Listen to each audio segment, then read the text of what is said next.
If you're in Medellin and you need dental work, from a basic cleaning to major reconstructive surgery, come see my guy, Dr. Carlos Maury. Contact information in the description below. Okay, guys, it's time to travel. And in this one, we're going to focus on Cuba. I have an awesome interview prepared for you, so check it out.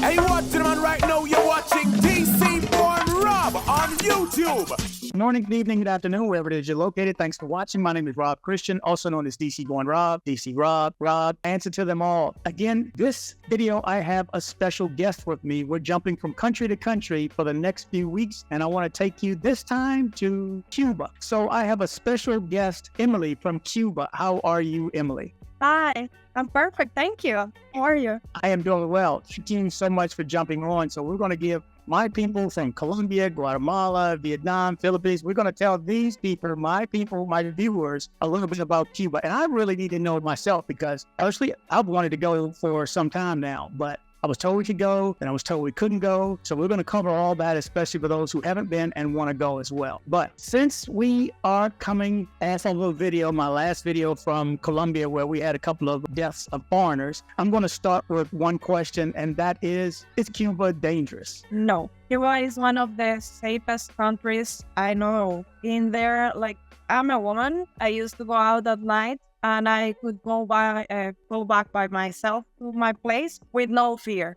So it's pretty safe. Okay, so when I can walk around like it's daytime. Yes, the worst thing that could happen there is being robbed. It's not everywhere, just if you go to some strange places, but most of the time you will be perfectly okay going most of the places. It's pretty safe. Are there certain areas that we should stay in or stay out of? Just some neighborhoods at night, late, far from the center of the city. Most of the country is pretty safe. I got it. So what are the best things to do in Cuba? If I'm a visitor and I'm going to be there for a week to 2 weeks, what should I do? First, interact with people. There are a lot of things you could learn just by going by yourself, walking around, talking to people. Cubans are really approachable people, so it's easy to go and talk to anyone in the street. They will be happy to help you. They will give you tips. They will show you around, and you could learn a lot just by talking to them. Okay, well, this brings up another question. If I'm talking to them, what language am I using?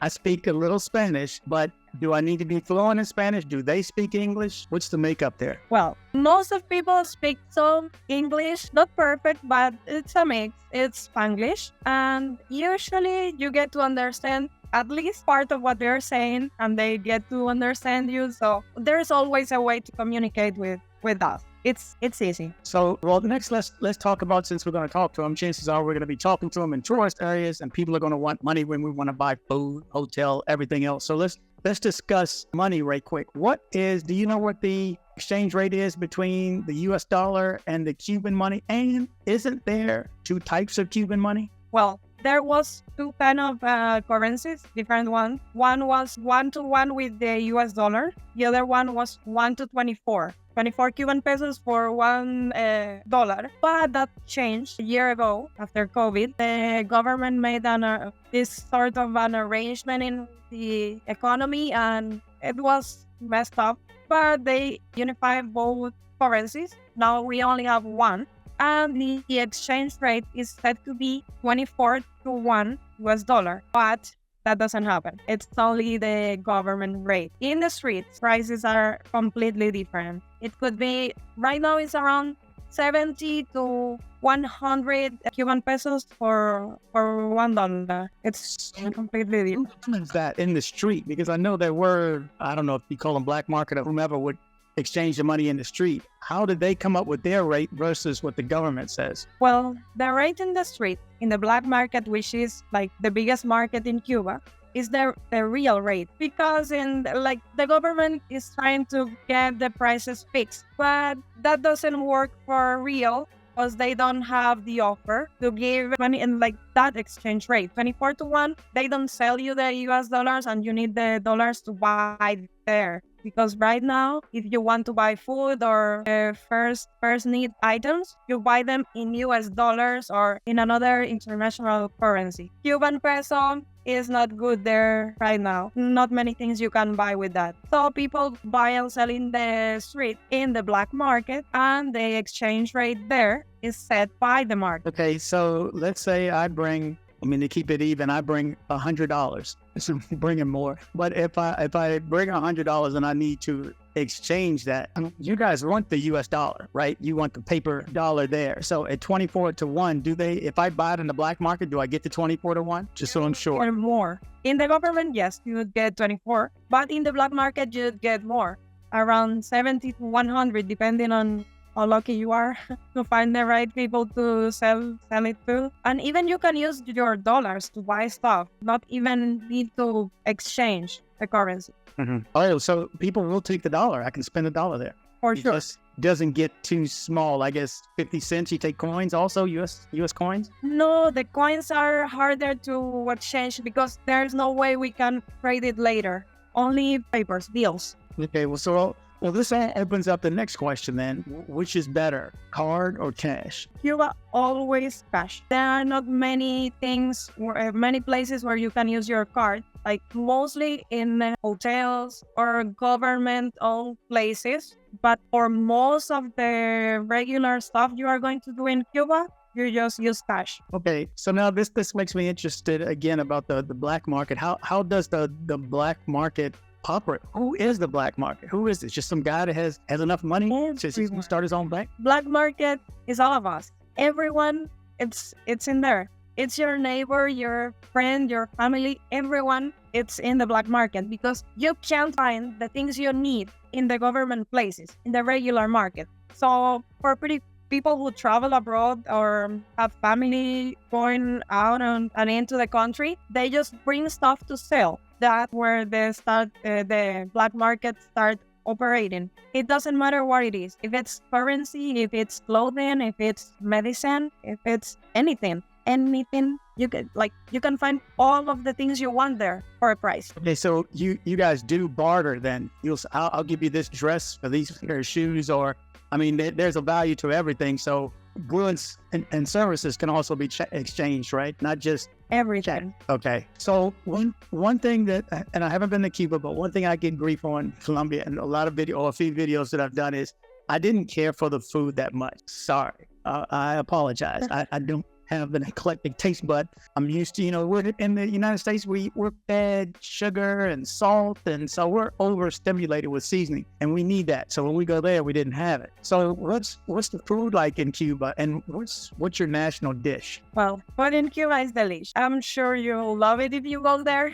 There is a lot of seafood, mostly for tourists, because it's kind of expensive for Cubans, but there is a lot of seafood, amazing. Our traditional dish, the one we have in every party, in every festivity, is rice and beans, for sure, what we call con gris, and pork meat. Those can't be avoided if you go to a festivity or if you're in a party or in a birthday, anything will have those dishes. Also yuca, which is traditional, also part of a traditional dish. I don't think you have it in the US, so something you have to experience there. Well, all of our entire conversation revolves around one thing, really. We're going to learn about Cuba, but can we go?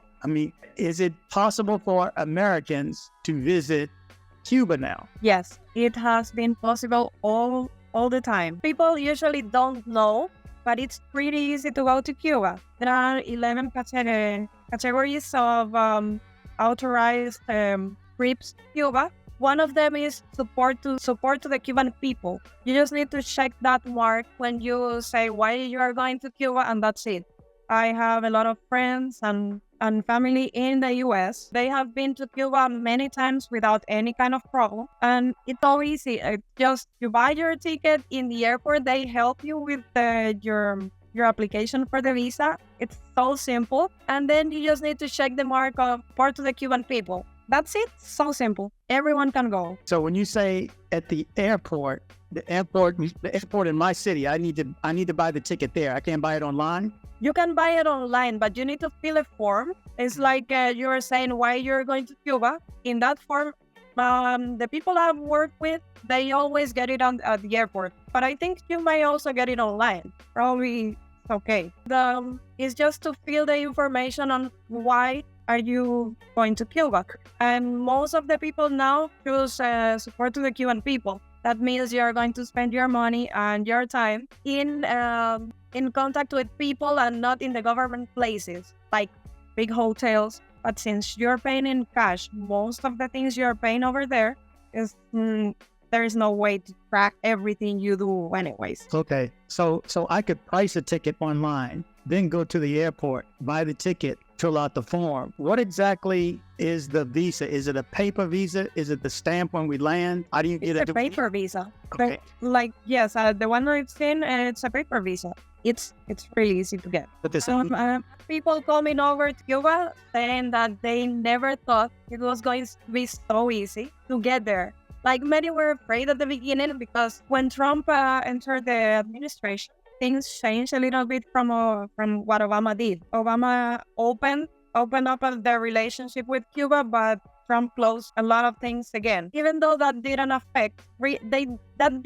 really affect the traveling to Cuba. So people were afraid at the beginning and they were going to a third place to go then to Cuba. But after that, they tried to go straight to Cuba and it worked perfectly. No problem at all. Last person I had there was from New York. He just got in a plane in the JF Kennedy Airport and was in Cuba a few hours later. It was really fast, really easy, and no complications at all.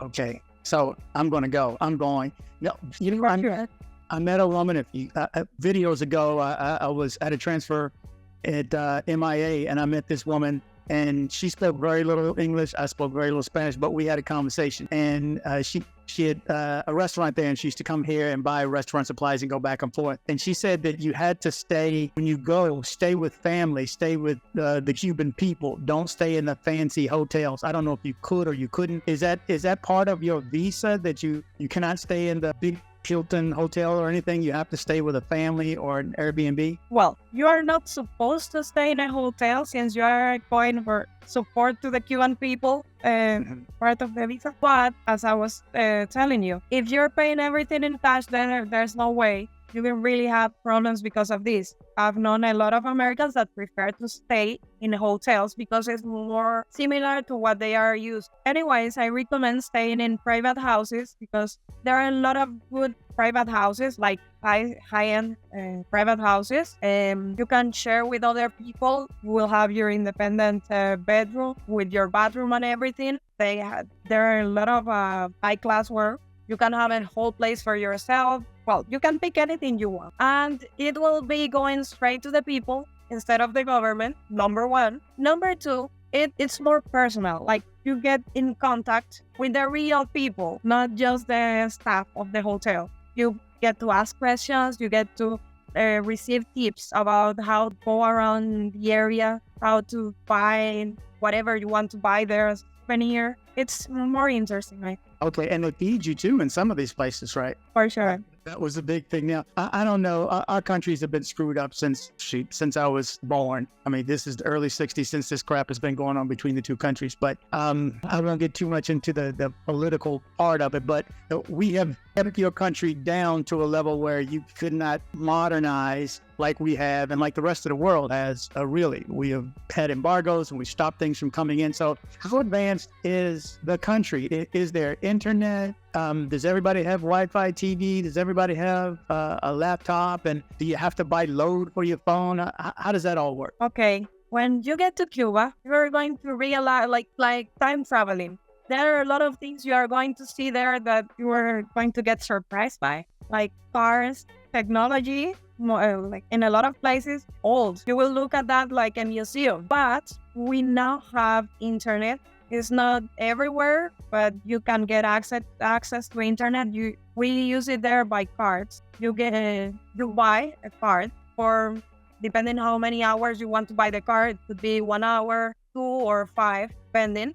You buy them from the government from there's only one phone company in the whole country, and you buy it from them, and you can use Wi-Fi in certain places like hotels, some casas that have also Wi-Fi, and some other places like parks, like that. It's not good, it's a little bit slow, but now at least we have that. In the phones, not everyone have it, not in all of the country, but we also have data, internet. Again, it's expensive, doesn't work well, but at least we have some contact with the outside world. It's everybody's seen the cars that are there, and I guess those same cars are the taxis also. How does transportation work? If once I land and I land at an airport, is there Uber? Is there Didi? Are there any of these apps that I can use, or do I have to hire a private car? How does that work? Well, first, don't trust in any of your applications. Like, all of your apps are going to be dead when you get there. You are going to be offline. That could be refreshing, but it could also be difficult for people when they are too used to depend on those apps to live. We don't have Uber. We don't have most of the things you have outside. In Cuba, you just get a taxi. Probably you are going to get one that is an old American car, maybe from the 50s. The taxi driver probably is going to talk to you a lot since the moment one. They are going to give you their ideas. You can talk to them about anything. It's easy. And you get the taxi from the airport, and inside the country, once you get to the place you are going to be staying, if you want to book transportation to other province, or maybe you want to go around the country for a while, you need to book that in advance, because sometimes it could get messy, could take long. Like, there are a lot of times that take time in Cuba. Transportation is one of those, because maybe you can't find the car you want, or maybe they are waiting for more people to fill the car so you can go with them. If you want to rent a private car, maybe the government doesn't have enough private cars so you can rent. If it's with the people, depends. So get ready for that in advance. Try to book all of the transportation you will need, or to talk to the person in the house you are going to be staying, because they can make the arrangement for you. Okay, how do we pay? For instance, when I land at the airport, can I prepay ahead of time, like an Uber, or do I have to pay cash for everything that we do?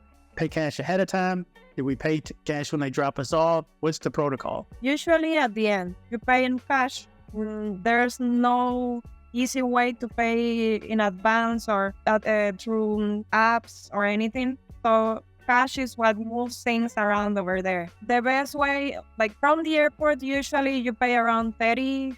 So after that, inside the city, prices change a lot depending on where you're going. Havana is a little bit more expensive because it's the capital of the country. There are some other small towns around, beautiful places where you can go. Is cheaper inside, but to get there is a little bit expensive due to the distance and depending on what kind of transportation do you choose. Mm-hmm. We use colectivos over there a lot, which are taxis that we share with other people, and those could be less expensive. And as always, you'll get a good conversation in the way. Yeah, I was getting ready to ask. I know there's buses there also. Is it safe, or would you advise tourists to jump on a bus and just go? Depending on where you're going, let me tell you first.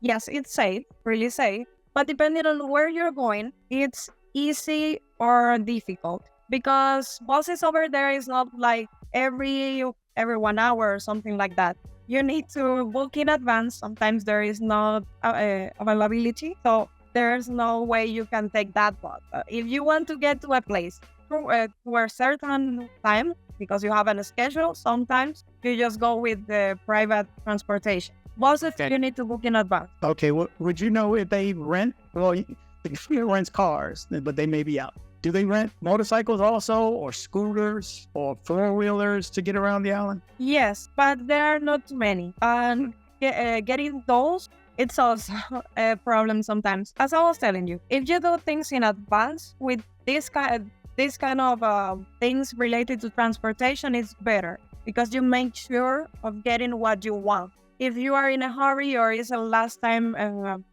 minute plan, you just need to use what you have. It's sounds like it's going to be challenging. I'm going to go, and I'm going It's just an adventure. Exactly. I'm going to get all this information together for my viewers too, and show them firsthand on camera how this worked for me, or the instances that I had, because I've always wanted to go. Now that I know I can, I'm definitely going to go. You brought up something though that made me think. When you land, you're going back in time. Your apps, none of that stuff works because you have to buy internet or load or whatever for your phone. Well, let me ask you this: on that card, are you buying data, or is that for your phone service? Will my phone service from the U.S. work in Cuba? And sometimes there are some companies that give you plans to use in Cuba. Not that many because of the embargo, but I know people who use some plans from companies in the U.S. You just need to ask them first if it's going to work in Cuba. And over there, most of people don't care. They just go for just to get into the Cuban culture, into our lives. So they just get internet when they are at their houses. When they are around walking through the city, they are without internet. So you could have an offline map that could help you. And well, that's it. Because in there you can't buy. Well, in the black market you can buy everything, but usually you can't buy a SIM card for your phone that will work like a Cuban one that you can use all of the time. You can, in order to buy one, you need to ask a Cuban person to buy it for you. Really? Yes. Okay. It's going to be an adventure. And let me tell you, it's really going to be an adventure. I'm going to be dealing with a lot of Cuban people. Are Cuban people friendly? Thank you very much. Thank you very much. On behalf of the flight crew, thank you for flying with us and have a pleasant day. Okay, hold on, guys. Right quick. If you need to have things shipped to Colombia, shipped to someone else, or shipped to yourself to Colombia from the United States, make sure you reach out to CaribbeanShipper.com. CaribbeanShipper.com. The contact information is coming next.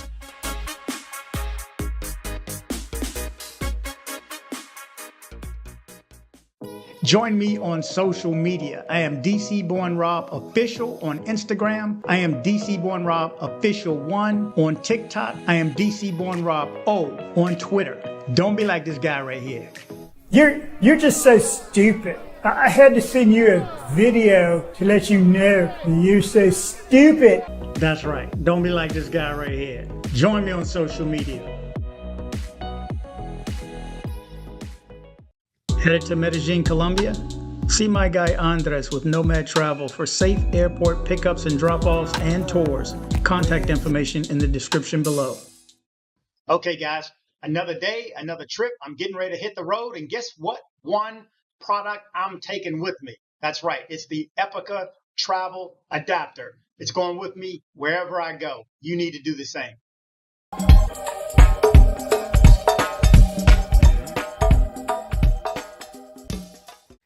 Thanks for hitting like. You did the right thing by hitting like. Thanks for hitting like. Thanks for hitting like. DC Born Rob.